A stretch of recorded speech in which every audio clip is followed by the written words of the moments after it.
सन 1980 में इराक और ईरान के बीच सीमाओं को लेकर लफड़ा हो गया, जो जल्द ही एक भीषण युद्ध में बदल गया। इराकी वायुसेना ने ईरान पर हमला कर दिया, जिससे ईरान हारने लगा। ईरान के प्रधानमंत्री रूहुल्लाह खुमैनी ने अपने लोगों से कहा, यह सिर्फ युद्ध नहीं है, यह हमारी शिया जातियों की परीक्षा है। अगर हम इस युद्ध में हार जाते हैं तो पूरी दुनिया से शिया जाति का अस्तित्व ही खत्म हो जाएगा। युवाओं को सिर्फ युद्ध जीतने के लिए नहीं, बल्कि हमारे अस्तित्व को बचाने के लिए लड़ना होगा।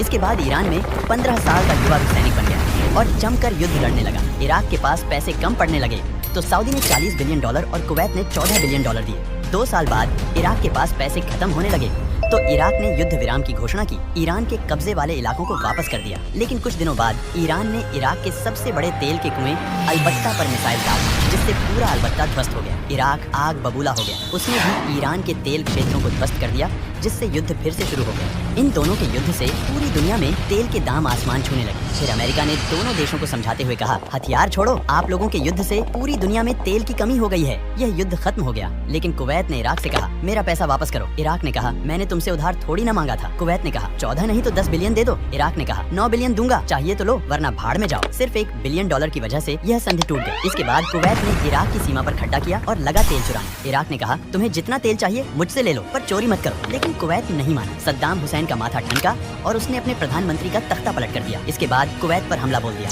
और केवल 2 दिन में कुवैत पर कब्जा कर लिया। UNO ने इराक को चेतावनी दी कि जल्दी से कुवैत को खाली कर दो, तुम्हारे पास 2 महीने का समय है। लेकिन इराक कहाँ मानने वाला था।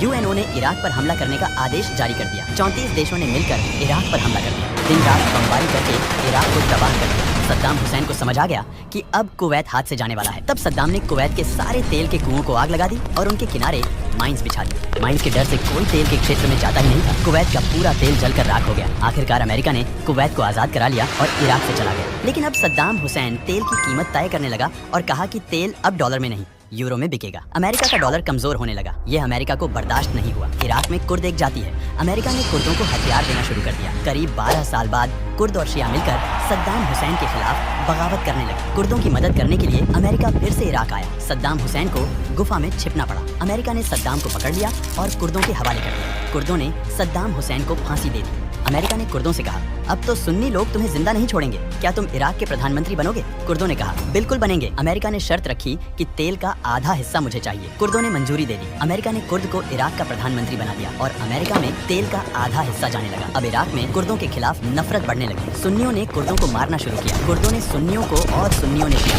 सभी आपस में लड़ने लगे। अमेरिका ने इराक में हथियार भेजना शुरू कर दिया, जिससे इराक में भयंकर युद्ध होने लगा। इस भयंकर युद्ध से दुनिया का सबसे खतरनाक आतंकी संगठन ISI का जन्म हुआ।